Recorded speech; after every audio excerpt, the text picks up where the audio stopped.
Zero emissions is false the moment it leaves your mouth. No bus, car, or truck is zero emissions. Their energy has to come from somewhere. They had to be built somewhere. In New York State in 2023, 46% of the state's power generation was by natural gas, 22% by hydroelectric, 22% by nuclear, 10% by solar, wind, and biomass. These electric buses, cars, and trucks have to charge their batteries from something. And in New York State, almost 50% of that is natural gas. Just look at your state's energy makeup and you'll see what these buses run on.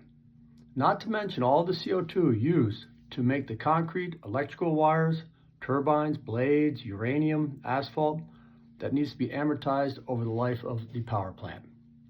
All the people who work at the plants have to get there. They have to eat. They have to be housed. They have to live in houses or apartments.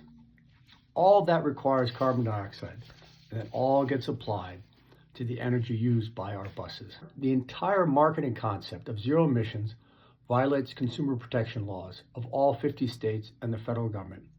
For example, in New York State, General Business Statute 350-A prohibits false advertising in the labeling of a product or service. General Business Statute 349 prohibits deceptive acts and practices. Putting zero emissions on a bus is false from the get-go. Suggesting that a Tesla automobile has zero emissions is false from the get-go. Perhaps the government regulators should hold their head over the exhaust of a power plant or the exhaust of a diesel machine extracting the minerals to make a hydroelectric dam, a nuclear power plant, or the bus plant or the wind turbine. They will quickly come to their senses before they pass out that zero emissions is a falsehood. These government consumer watchdogs need to do their job and issue a cease and desist order to all transportation authorities that claim zero emissions or put zero emissions on their buses.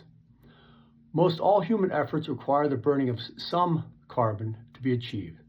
The bus driver had to get there. Zero emissions doesn't exist in a comfortable modern society, so we shouldn't allow the lie to be used for false advertising and marketing, as set forth in my climate change book. Thank you.